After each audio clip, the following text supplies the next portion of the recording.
Welcome back to Buder classes UP. तो कैसे हैं आप सभी? बढ़िया। आज के इस वीडियो में हम समझने वाले हैं शिक्षा क्या होता है, शिक्षा का अर्थ क्या होता है, इसकी परिभाषाओं पर हम चर्चा करने वाले हैं, इसकी क्या विशेषताएं होती है तथा शिक्षा के प्रकार, यानी कि शिक्षा की संस्थाएं जो हमारी होती हैं, औपचारिक शिक्षा, अनौपचारिक शिक्षा तथा निरौपचारिक शिक्षा, इस पर भी हम चर्चा करने वाले हैं। व्यापक अर्थ में शिक्षा को हम किस प्रकार देखते हैं तथा संकुचित अर्थ में शिक्षा क्या होता है, इस पर भी हम डिस्कस करने वाले हैं। तो अभी चलिए देखते हैं। सबसे पहले आगे बढ़ने से पहले अगर आप चैनल पर अब नए हैं और अभी तक चैनल को सब्सक्राइब नहीं किया है तो प्लीज़ प्लीज़ प्लीज़ एक बार से जाकर चैनल को अवश्य सब्सक्राइब एंड वीडियो को शेयर एंड लाइक अवश्य कर दें। चलिए देखते हैं। शिक्षा शब्द संस्कृत के शिक्ष धातु में अप्रत्यय लगाने से बना है, यानी कि शिक्षा जो शब्द हमारा है वो संस्कृत शब्द से लिया गया है, जो कि शिक्ष धातु में अप्रत्यय लगाने से हमारा शिक्षा शब्द बना है, जिसका अर्थ होता है सीखना या सिखाना। यानी कि शिक्षा का अर्थ क्या होता है? सीखना या सिखाना। जो भी कार्य व्यक्ति को नवीन अनुभव एवं नवीन ज्ञान प्रदान करता है वही शिक्षा है। शिक्षा को केवल विद्यालय में ही प्राप्त नहीं किया जा सकता, अपितु शिक्षा हर एक वो इंसान जो हमें नवीन ज्ञान से परिचित कराता है वही हमारा क्या है? शिक्षा है। प्रत्येक जगह से हम शिक्षा को ग्रहण कर सकते हैं। सिर्फ विद्यालय में लिया गया ज्ञान ही या पढ़ाया गया जो हमारा सिलेबस है वही हमारा शिक्षा के अंतर्गत नहीं आता, वही हमारा शिक्षा नहीं होता है। ये शिक्षा क्या है? एक जीवन पर्यंत चलने वाली प्रक्रिया है जो मनुष्य के सर्वांगीण बालक के या मनुष्य के सर्वांगीण गुणों का विकास करती है। ओके, अभी आगे देखते हैं। वह भी शिक्षा के क्षेत्र के अंतर्गत आता है। वर्तमान समाज की मांग क्या है? गुणवत्तापूर्ण शिक्षा है। आगे देखते हैं। अर्थात कि एजुकेशन का हिंदी रूपांतर शिक्षा है तथा एजुकेशन हमारा लैटिन भाषा के एडुकेटम शब्द से बना है। ठीक है, ये याद रखेंगे क्योंकि ये पिछले बार ही सेमेस्टर एग्जाम में ऑब्जेक्टिव क्वेश्चन में पूछा था कि एजुकेशन शब्द किस भाषा से बना है। और जैसे ये हमेशा ऐसे क्वेश्चन बनता है कि लैटिन भाषा से बना है या किस भाषा से बना है, अंग्रेजी भाषा से बना है, और ये इसका जैसे एडुकेटम से हमारा एजुकेशन बना है, तो ये भी अक्सर एग्जाम में पूछे जाते हैं और भाषा भी पूछी जाती हैं। तो इसे ध्यान में रखेंगे। दोनों क्वेश्चन दो शब्दों से मिलकर बना है एडुकेटम। अब एडुकेटम ई और ड्यूको इन दो शब्दों से मिलकर बना है, जहाँ ई का अर्थ होता है अंदर से और ड्यूको का अर्थ हो जाता है बाहर निकलना। अर्थात कि एजुकेशन जो है वो लैटिन भाषा के एडुकेटम से तो बना ही बना है, और एडुकेटम जो है वो दो शब्दों से मिलकर बना है, ई और ड्यूको, जहाँ पे ई का हमारा क्या अर्थ हो जाता है? अंदर से, तथा ड्यूको का अर्थ होता है बाहर निकालना। यानी शिक्षा वह है जो आप दो लाइन में अगर कोई पूछता है शिक्षा क्या है, शिक्षा तो हमारा वो टॉपिक है जो हमारे बीएड में पूरा हमारा बीएड शिक्षा क्या है, शिक्षा को समझना है और ज्ञान क्या है, इन्हीं सब पे हमारा लगभग चलता रहता है। सब पूछ देते हैं, कोई भी टीचर पूछ देता है शिक्षा क्या है। तो अगर कोई भी आपसे पूछता है शिक्षा क्या है तो आप दो लाइन में उसे जवाब दे सकते हैं, शिक्षा व्यक्ति के व्यवहार में परिमार्जन है। यानी कि शिक्षा क्या है? व्यक्ति के व्यवहार में परिमार्जन है, जिससे व्यक्ति का सर्वांगीण विकास होता है। सर्वांगीण विकास में क्या क्या आ जाएगा? मानसिक, हमारा शारीरिक, बौद्धिक, सामाजिक, सामयिक सारे विकास हमारे, अर्थात कि सर्वांगीण विकास उसे हम कहते हैं। ठीक है, यानी कि शिक्षा वह है जो हमारे अंतर्निहित शक्तियों को क्या करता है? बाहर निकालता है, वही हमारा शिक्षा है। अब आगे देखते हैं। इसके अर्थ से हम यह अच्छी तरह समझ सकते हैं कि शिक्षा मनुष्य की आंतरिक शक्तियों को विकसित करने का कार्य करती है। शिक्षा मनुष्य की अभिक्षमता को विकसित कर उसके कौशलों को बाहर निकालने का कार्य करती है। जैसा कि हमने अभी जस्ट आगे समझा, शिक्षा जीवन पर्यंत चलने वाली एक प्रक्रिया है, स्वदेशी जीवन पर्यंत चलने वाली प्रक्रिया है शिक्षा। शिक्षा समाज को शिक्षित करने के साथ साथ सत्ता के संचालन करने में भी सहायक होती है। यह समाज के विकास हेतु भावी नागरिकों का निर्माण करती है। शिक्षा के द्वारा छात्रों का सांस्कृतिक, आर्थिक, राजनीतिक एवं सामाजिक विकास किया जाता है। ठीक है, अब हम देखते हैं कुछ परिभाषाएं। शिक्षा की परिभाषा में विचारित तथ्य। सबसे पहला और मोस्ट इम्पॉर्टेंट जो परिभाषा हमारा शिक्षा को लेकर आता है वो आता है अरस्तु का। इन्होंने कहा है स्वस्थ शरीर में स्वस्थ मस्तिष्क का निर्माण करने का कार्य शिक्षा करती है। ये हम याद रखेंगे अरस्तु की परिभाषा, क्योंकि ये कोई भी पूछता है कोई एक शिक्षा की परिभाषा बताओ तो आपको ये इजीली याद भी हो सकता है और आप इसे बता भी सकते हैं कि स्वस्थ शरीर में स्वस्थ मस्तिष्क का निर्माण करने का कार्य शिक्षा करती है, या यही हमारी शिक्षा है। ये किसने कहा? ये अरस्तु ने कहा है। अब आगे देखते हैं। रूसो का कहना है कि असल शिक्षा वह है जो मनुष्य के अंदर से उत्पन्न होती है। यह व्यक्ति की आंतरिक शक्तियों की अभिव्यक्ति है।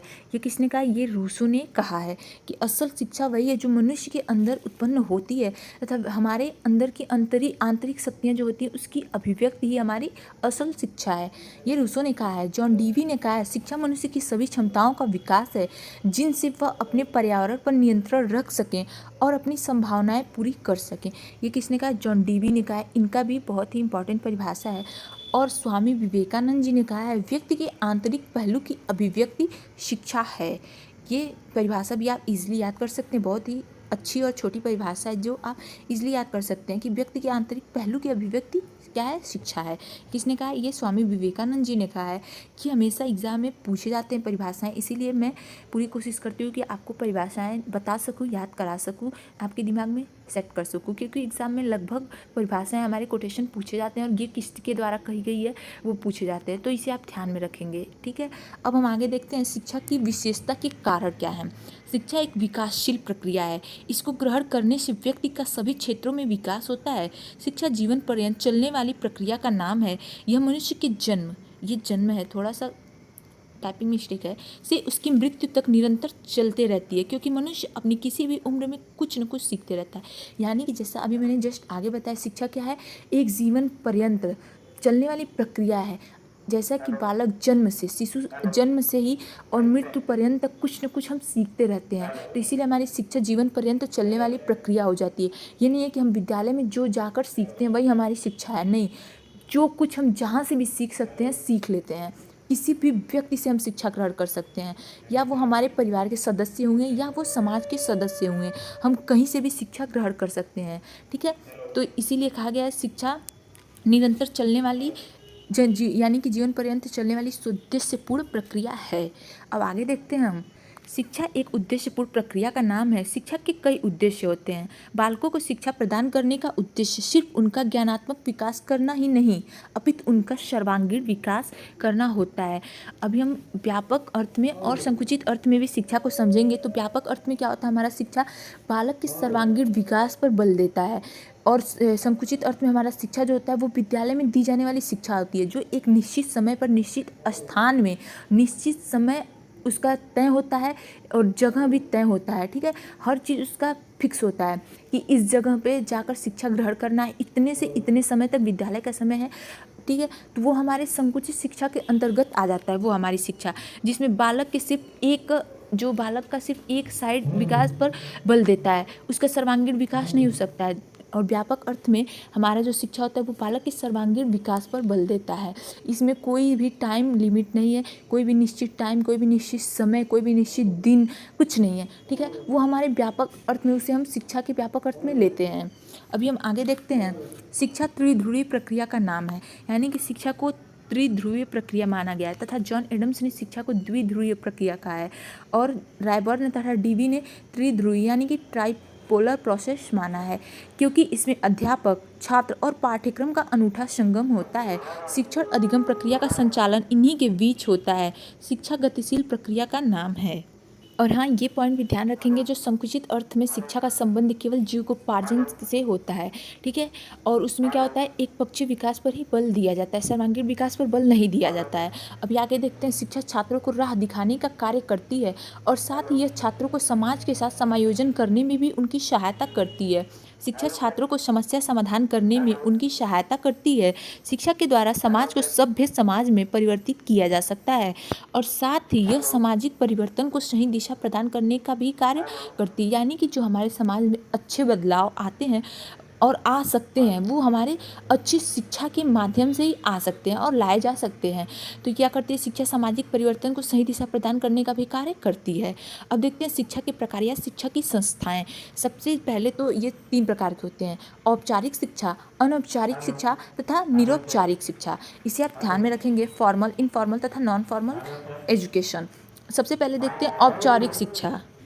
औपचारिक शिक्षा वह शिक्षा है जो छात्रों को विद्यालय में प्रदान की जाती है। यह शिक्षा प्राप्त कर छात्र वास्तविक अनुभव की प्राप्ति करते हैं और उनमें समस्या समाधान के कौशल का विकास होता है। शिक्षा के अर्थ और परिभाषा का निर्माण शिक्षा के प्रकार द्वारा निर्धारित होता है, यानी कि ये 3 प्रकार के होते हैं। और औपचारिक शिक्षा वह शिक्षा होती है जो हमारे विद्यालय में दी जाती है। विद्यालय में दी जाने वाली शिक्षा को अक्सर पूछा जाता है कि क्या कहा जाता है, तो औपचारिक शिक्षा कहा जाता है। ये ऑब्जेक्टिव टाइप क्वेश्चन में भी सेमेस्टर में पूछा जाता है, एग्जाम में पूछा गया भी है, तो इसे हम ध्यान में रखेंगे। जो हमारे विद्यालय में दी जाती है वो कौन सी शिक्षा होती है, वो औपचारिक शिक्षा उसे हम कहते हैं। ओके, और इसमें क्या होता है, इसमें हर चीज़ यानी कि आपका टाइम भी निर्धारित समय होता है, निर्धारित स्थान, निर्धारित पाठ्यक्रम, सब चीज़ निर्धारित होता है। ठीक है, अर्थात कि जो संकुचित अर्थ में शिक्षा होता है हमारा, उसमें हम औपचारिक शिक्षा को समझते हैं या लेते हैं। अब देखते हैं अनौपचारिक शिक्षा क्या होता है। अनौपचारिक शिक्षा छात्रों को विद्यालय से नहीं अपितु समाज से प्राप्त होती है। यह शिक्षा छात्र अपनी इच्छा से ग्रहण करते हैं।